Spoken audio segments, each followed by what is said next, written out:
Recent times में India में एक बहुत बड़ी प्रॉब्लम चल रही है, पर ना ही इस बारे में किसी न्यूज़ चैनल पे बात हो रही है, ना ही कोई बड़ा सोशल मीडिया क्रिएटर इस बारे में बात कर रहा है। लेकिन तुम्हें इसके बारे में इंस्टाग्राम रील्स या यूट्यूब शॉर्ट्स के थ्रू पता चली गया होगा। पर ये कितने शर्म की बात है कि इंडिया, जो कि एक डेमोक्रेटिक कंट्री है जहाँ पे मीडिया को फोर्थ पिलर ऑफ डेमोक्रेसी बोला जाता है, वो ही इतने बड़े मुद्दे पे बात नहीं कर रही है। तो दरअसल 9 नवंबर 2025 को हमारी सुप्रीम कोर्ट ऑफ इंडिया एक नई डेफिनेशन लेके आती है। डेफिनेशन मतलब अरावली से रिलेटेड एक नया रूल, जिसकी बात हम आगे वीडियो में डिटेल में करने वाले हैं। और इस नई डेफिनेशन में वो बोलते हैं कि 100 मीटर से ऊंची पहाड़ियां ही अरावली हिल्स के अंडर मानी जाएंगी और उससे नीचे की सारी जगहों को माइनिंग एंड मैन्युफैक्चरिंग के लिए लीज पे दे दिया जाएगा। अब बहुत से लोग सोच रहे होंगे कि इसमें दिक्कत क्या है, व्हाट इज द प्रॉब्लम। सही तो है भाई, देश का डेवलपमेंट हो रहा है, पर नहीं, यहाँ बस एक प्रॉब्लम नहीं है, यहाँ हजारों प्रॉब्लम है। वरना तुम्हें लगता है कि दुनिया भर से लाखों लोग उस जगह जाके प्रोटेस्ट करते। तो इस वीडियो में हम इस पूरे मुद्दे पे बात करने वाले हैं और 5 मेजर प्रॉब्लम्स को एड्रेस करने वाले हैं, जो इस डिसीजन से ना सिर्फ अरावली हिल्स बल्कि पूरे इंडिया को बहुत बुरी तरीके से अफेक्ट कर सकती है।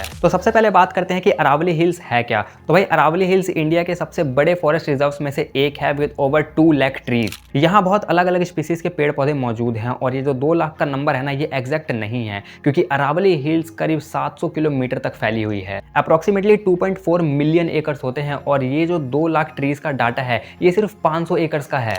ये फोटो देखो तुम, दिस इज अरावली हिल्स। जहां तक तुम देखोगे वहां दूर दूर तक बस तुम्हें पेड़ ही पेड़ दिखेंगे और जहां तक मुझे लगता है पूरे अरावली रेंज में करोड़ों पेड़ होंगे। बट सुप्रीम कोर्ट के बस एक रूल की वजह से सब खत्म है। इस जगह का कुछ ऐसा हाल हो जाएगा। Even Aravalli hills is one of the oldest place on earth, क्योंकि करीब 2 बिलियन साल पहले ये जगह बनी थी। इसका मतलब है कि डायनासोर से भी पहले। और अगर बात करें तो अरावली हिल्स 4 स्टेट से जुड़ी हुई है, गुजरात, हरियाणा, राजस्थान, दिल्ली, एनसीआर।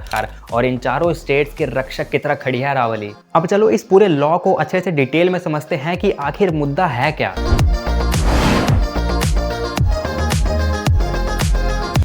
देखो, ये जो अरावली वाला मैटर है ना, ये आज से नहीं चल रहा है, ये बहुत सालों पहले से ही चल रहा है। तो सबसे पहले 2002 में supreme court of India Aravali hill से रिलेटेड एक लॉ लेके आती है, जिसके अंदर वो पूरे अरावली रेंज को ही फॉरेस्ट रिजर्व कंसीडर कर देते हैं और सभी तरह की mining, illegal cutting of trees, harming wild life पे रोक लगा देती है और उससे रिलेटेड लॉज लेकर आती है। और ये एक बहुत अच्छी चीज थी, क्योंकि उस दौरान बहुत सारे लोगों की नजर थी अरावली के ऊपर। उस दौरान भी लोग वहाँ पे इनलीगल माइनिंग प्रैक्टिस करने की कोशिश कर रहे थे और वहाँ के फ्लोरा एंड फ्यूना को भी हार्म कर रहे थे। फिर 2005 में भी इससे रिलेटेड डिस्प्यूट हुआ, क्योंकि 2002 के बाद भी कुछ लोग परमिशन लेके अरावली के राजस्थान वाले साइड की तरफ माइनिंग करते थे, तो उस पे भी बैन लगाया गया, which was again a very good job. But फिर आता है 2025। यहाँ पता नहीं सुप्रीम कोर्ट ऑफ इंडिया को क्या हो जाता है कि भाई वो बोलते हैं कि अरावली हिल्स के अंडर वही जगह आएंगी जिनकी पहाड़ियां 100 मीटर से ऊंची हैं और वहाँ के बाकी की जगह अरावली रेंज के अंदर आती ही नहीं है और वहाँ कोई पेड़ नहीं है, वहां से कोई बेनिफिट आ ही नहीं रहा है कंट्री को। तो चलो उसे खत्म किया जाए, वेस्ट मटेरियल है ना भाई, वो उस जगह पे माइनिंग करवा के कुछ प्रोडक्टिव करवाएंगे। पर हमारे देश को हो क्या रहा है भाई, जहां पहले ये जुडिशरी इतने मैच्योर होते थे, इतने लॉजिकल होते थे, वहीं आज इतने इनलॉजिकल हो गए हैं और बच्चों जैसी बातें करते हैं। भाई मतलब क्या है यार, अरावली हिल्स के ऊपर 4 स्टेट्स पूरी तरीके से डिपेंडेंट हैं और दिल्ली एनसीआर जैसे स्टेट जहां सांस लेना मुश्किल है। भाई अगर अरावली गई ना तो दिल्ली के लोग भी गए। और मुझे एक बात बता दो यार, नहीं मतलब क्या जरूरत है इतनी बढ़िया जगह को जो करोड़ों सालों से वैसी ही है,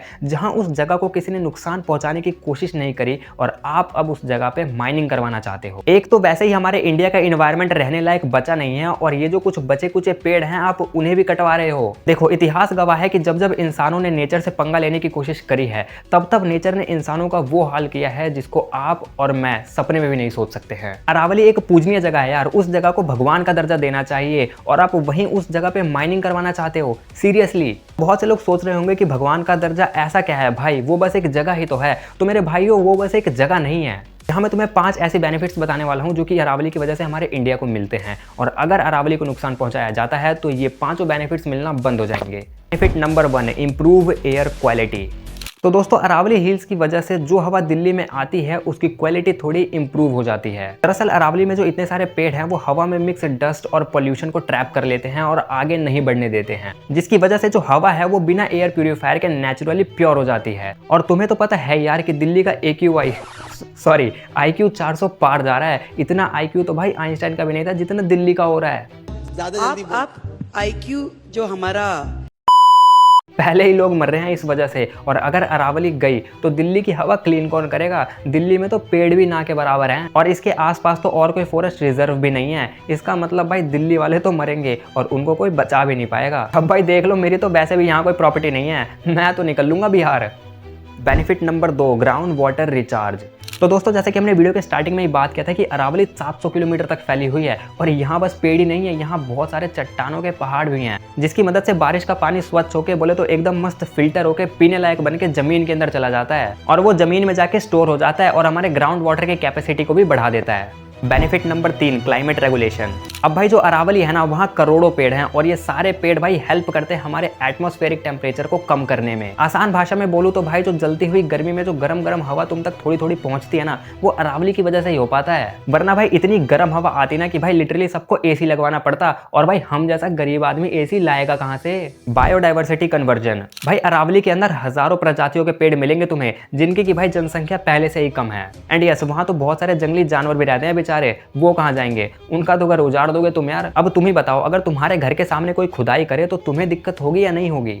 and yes guys, Aravalli is also known as the green lungs of Delhi. दोस्तों, अरावली को दिल्ली का ग्रीन लंग्स बोला जाता है। अभी हमने बात करी ना कि कैसे अरावली दिल्ली के IQ को कंट्रोल करता है। और भाई वैसे भी दिल्ली का कुछ पता नहीं रहता, जब यहाँ गर्मी होगी तो इतनी गर्मी होगी कि इंसान घर से बाहर नहीं निकल पाए। और तुम अरावली हटा रहे हो तो भाई फिर मस्त तुम सबके घर में एक एक AC गिफ्ट कर देना, एक एक एयर प्यूरीफायर भी गिफ्ट कर देना और भाई हो सके तो एक एक फ्रिज भी गिफ्ट कर ही देना। हाँ, इन सारे इलेक्ट्रॉनिक्स आइटम्स की वजह से जो इन्वायरमेंट को डबल नुकसान पहुंचेगा उसकी रिस्पॉन्सिबिलिटी भी ले लेना। देखो भाई दिल्ली वालों, जागो, क्योंकि राजस्थानी तो पहुंच चुके हैं वहाँ इसके खिलाफ आंदोलन करने के लिए। तुम भी अपनी तरफ से कुछ स्टेप्स उठाओ, क्योंकि सबसे ज्यादा नुकसान अगर किसी स्टेट को होगा इस डिसीजन से तो वो है Delhi. And not only Delhi, पूरा NCR। मैंने तो अपनी तरफ से ये वीडियो बना दी है और जितना मेरे से हो पाएगा मैं करूंगा, पर तुम भी कुछ स्टेप्स लो अपनी तरफ से। जैसा कि भाई धर्म के खिलाफ बोलने पे तुम आगे आते हो, वैसा ही इसके खिलाफ भी आगे आओ। यहीं अरावली की जगह गोवर्धन पर्वत होता फिर? अरावली भी पूजनीय जगह है, इसके साथ कोई रिलीजियस सेंटिमेंट्स नहीं जुड़े हुए हैं, इसका मतलब ये नहीं कि आप इस मैटर को इग्नोर कर दोगे। तो बस यार गाइस, आज के वीडियो के लिए बस इतना ही। भाई इस वीडियो को तुम लाइक करो या मत करो, चैनल को सब्सक्राइब करो या मत करो, पर भाई इस वीडियो को ज़्यादा से ज़्यादा लोगों तक शेयर करो, क्योंकि भाई ये चीज़ बहुत ज़्यादा सीरियस है और इसके खिलाफ हमें आवाज़ उठानी पड़ेगी।